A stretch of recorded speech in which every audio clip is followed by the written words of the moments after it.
안녕하세요. 종목의 제왕 2부 시작하겠습니다. 본 방송에서 제공해드릴 정보는 투자 판단에 대한 조언일 뿐 투자 결정과 결과에 대한 책임은 투자자 개개인에 있다는 점 알려드리겠습니다. 그럼 2부에서 함께할 전문가 화면으로 먼저 만나보시죠.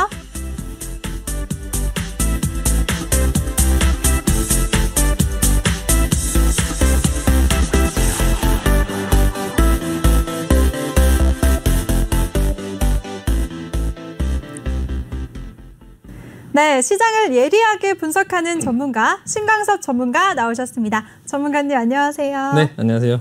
네. 오늘은 소개 멘트 마음에 드셨나요? 네, 마음에 들었습니다. 지금은 좀 시장을 예측보다는 네. 좀 여러 가지 시장 지표들이 많이 있는데 그걸 막연하게 그냥 올라갈 것이다 아니면은 뭐 내려갈 것이다 이렇게 예측을 하는 것보다 시장의 지표들을 분석을 해보면 결론이 나오거든요. 그럼 이제 그 데이터를 가지고 이제 정확하게 매매를 하는 그런 부분의 영역들을 조금 하시는 게 나을 것 같습니다. 네, 네, 알겠습니다. 그리고 되게 오랜만에 봬요. 네네네. 연휴까지 잘 쉬셨어요, 전문가님?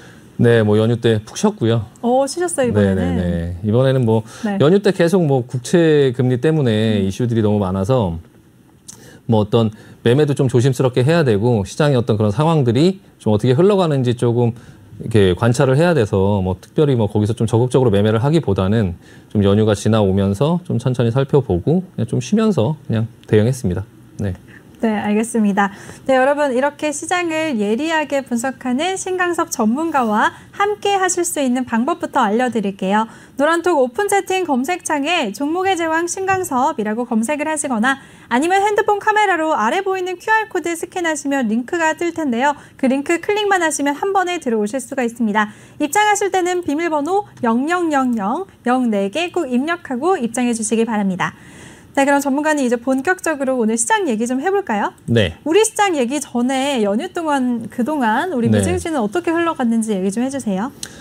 네, 일단 뭐 미국 증시는 저희가 우리가 연휴가 끝나고 나서 바로 오기 전에 바로 직전에 급등을 했는데 이제 좀 시장이 나아지나 또 이제 그래서 우리나라 시장이 시작했는데 또 중국의 어떤 이슈 때문에 또 우리나라 시장은 또 한 타임 좀 약간 놓쳤거든요. 네, 맞아요. 그러니까 미국의 이제 그런 어떤 국채 금리나 뭐 이 부분이 이제 계속적으로 문제가 되면서 시장에 좀 이슈가 되면서 시장을 계속 억누르는 그런 현상들이 계속 나왔는데 사실 국채 금리는 뭐 시장에 그렇게 크게 부담을 주는 요인은 아닙니다. 그러니까 그 부분이 이제 이슈가 있었을 때 좀 시장이 조정을 받고 하는 부분들은 조금 인정을 하긴 해야 되지만 그 부분으로 뭐 주식시장이 뭐 나락으로 간다든지 뭐 하락으로 방향을 튼다든지 하는 거는 제가 들어보지도 못했고 그런 일은 있을 수도 없고요. 그러니까 이게 국채금리가 2% 정도 돌파한다고 해서 뭐 시장이 나락으로 가거나 그런 일은 절대 없고 그냥 그 인플레이션이나 그런 부분들 때문에 결국에는 그 부분들이 이제 연준에 영향을 미쳐서 연준의 그런 어떤 그 완화된 정책들이 좀 방향을 틀고 금리를 인상하고 어떤 그런 부분들이 시점이 좀 빨리 올까봐 시장에서 이제 걱정을 하는 건데요.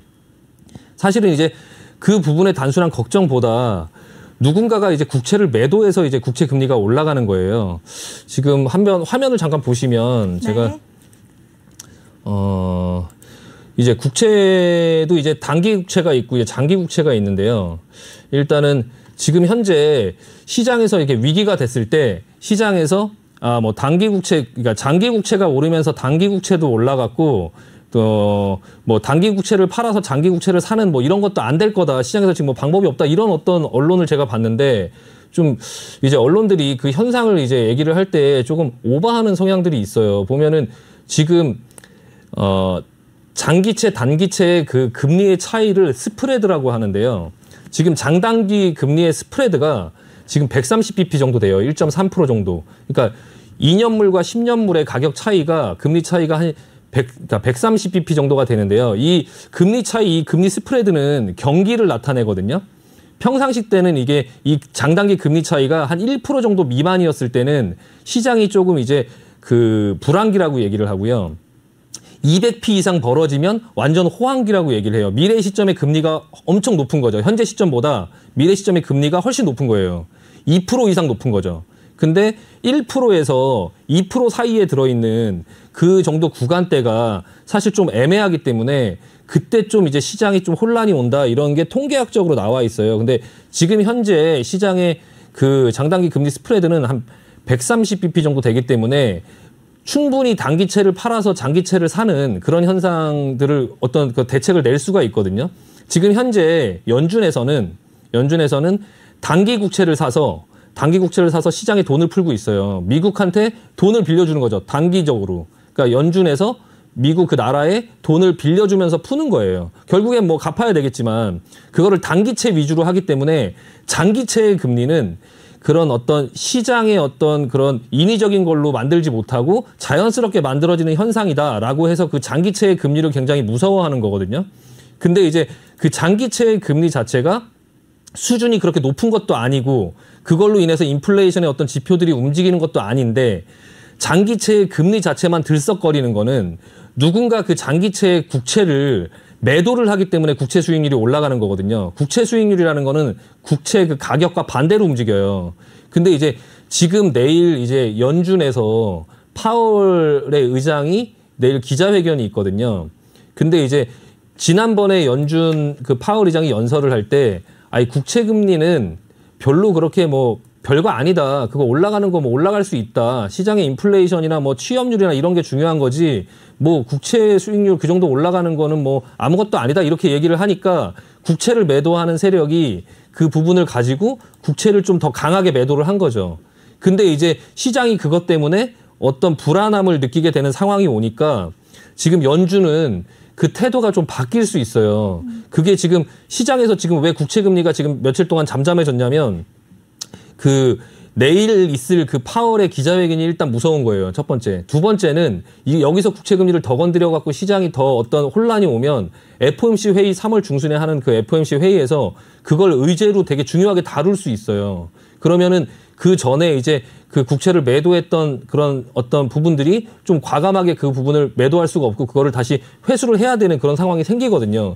그게 지금 며칠 전에 한번 나왔어요. 보시면은 국채 금리가 지금 급등을 하고 나서 이날 급등을 해서 1.6까지 갔다가 그 다음날 지금 급락을 한 거는 이만큼 이제 국채가 또 이제 싸지니까 국채 금리가 올라가면서 국채가 싸지니까 누군가가 국채를 대량으로 사들인 거예요. 사들여서 지금 이게 그 국채 금리가 급하게 내려온 거거든요. 그리고 나서 지금은 눈치를 보고 있어요. 내일 이제 기자회견이 있을 그 부분도. 근데 이제 어제 그 브레이너스 연준 이사라는 사람이 어떤 말을 했냐면 우리의 목표를 위협하는 무질서한 상황이나 지속적인 국채 수익률 상승을 본다면 걱정할 것이다. 면밀하게 지금 시장 전개에 주의를 기울이고 있다라고 이렇게 얘기를 하니까 지금 시장은 조금 그 부분에 대해서 조금 긴장을 하고 있는데 이게 이제 시장에서는 이게 파월 의장의 어떤 그런 의중인 건지 아니면 이 연준 이사의 개별적인 생각인 건지가 아직 잘 몰라서 일단은 지금도 국채 금리는 만약에 그 파월 의장이 내일 기자회견을 할 때 이 국채 금리에 대해서 또 언급이 없으면 또 시장에서는 국채 금리가 또 올라갈 수는 있어요. 근데 이게 또 올라가도 어차피 3월 중순에 또 FOMC 회의가 있기 때문에 또 그때쯤 되면 또 안정화를 하면서 눈치를 보겠죠. 이게 이제 연준에서 이 국채 금리를 어떻게 다룰 것이냐를 지금 시장에서 좀 보고 있는 것 같고요. 그 부분이 지금 현재 시장에 영향을 미치고 있기 때문에 그래서 이제 그 국채 금리로 인해서 뭐 시장이 위험으로 가지 않는다라고 말씀을 드리지만 또 그 부분이 또 조정을 주면 그걸 뭐 다 막고 있을 필요는 없으니까 좀 그 부분에 좀 유연하게 대응하는 어떤 측면에서 조금 관심을 갖고 보자는 거지 단순히 그냥 국채 금리가 지금 언론에서 막 나오는 것처럼 그렇게 막 급등을 한다, 뭐 올라간다, 2%를 넘어간다, 뭐 이렇게 한다고 했을 때 시장이 뭐 나락으로 가지 않고 또 국채 금리가 그만큼 올라가면 사람들이 주식을 팔고 뭐 채권을 살 거다. 그리고 뭐 국채 금리가 인플레이션을 일으켜서 뭐 어떤 문제가 된다. 지금 현재 인플레이션율이 1.4%대예요. 주가의 상승은 기업의 내재 가치 플러스, 기업의 성장률 플러스, 그리고 배당 수익률 플러스, 그리고 인플레이션입니다. 그 세 가지가 합쳐져서 주가의 상승이 나오는 거예요. 어느 정도 인플레이션은 주가 상승에 도움을 주는 거거든요.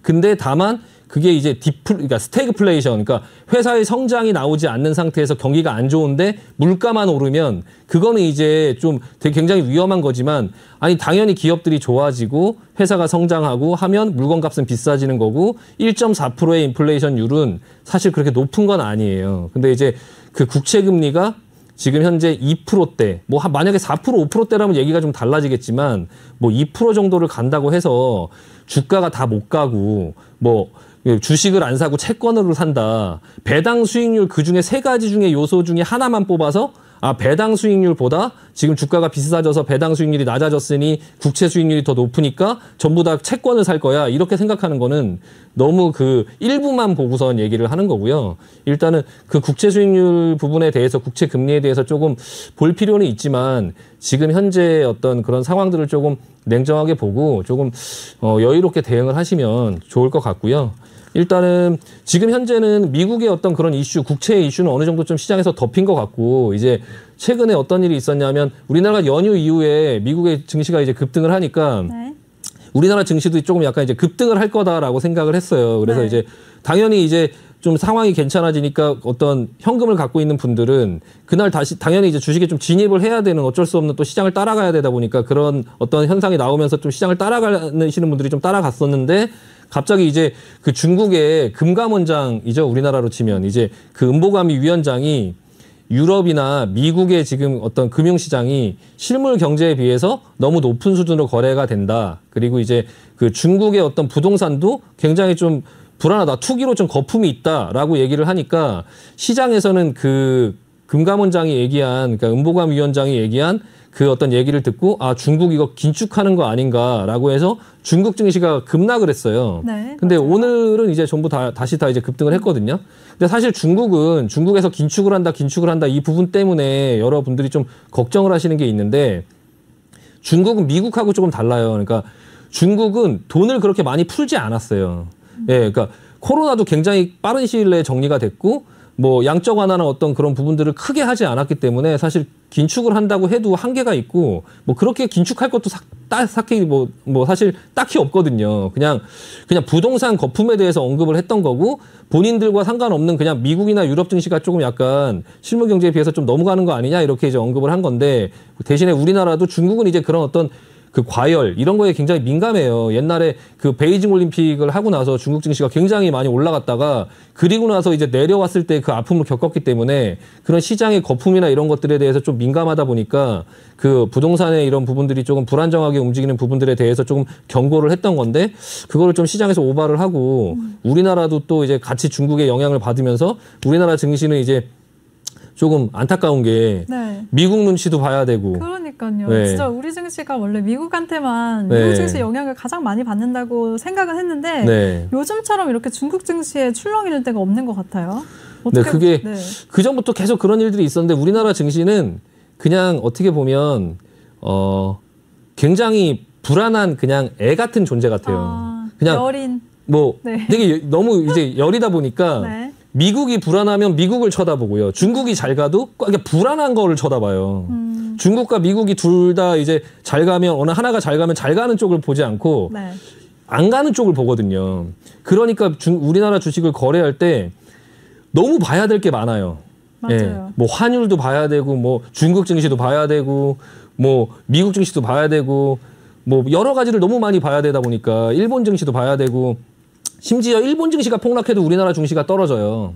예, 그러니까 우리나라 증시는 좀 약간 그런 되게 연약한 존재라서 미국 증시가 그렇게 잘 가갖고 아침에 개장할 때 분위기 좋아서 떴는데 중국 증시가 폭락하니까 또 우리나라 증시도 같이 그날 완전히 폭락한 거거든요. 한 3% 정도 플러스에서 플러스 1% 정도로 끝난 거는 그 오전에 잡은 어떤 매수를 하신 분들은 2% 정도를 종합지수가 물린 거기 때문에 네. 굉장히 큰 하락을 맞은 거거든요. 이제 어떤 그런 현상을 보면서도 좀 굉장히 좀 근데 대신에 어차피 중국 그 부분은 바로 지나갈 거다라고 생각을 해서 하루 정도 이틀 정도 지나면 시장은 괜찮아지니까 조금 그냥 반등하는 타이밍이 조금 하루 이틀 늦어진 거지 뭐 이 부분 때문에 또 중국 이 부분 때문에 크게 그렇게 하락으로 가진 않는다 무서워하지 마라 이렇게 말씀을 계속 드렸는데요. 일단은 좀 그 어떤 부분에 대해서 지금 현재는 좀 지금은 좀 이제 내일에 뭐 어떤 그런 파월의 어떤 발언이 있겠지만 한 3월 중순 정도까지는 좀 무난하게 가지 않을까 뭐 그런 생각을 하고 있습니다. 네.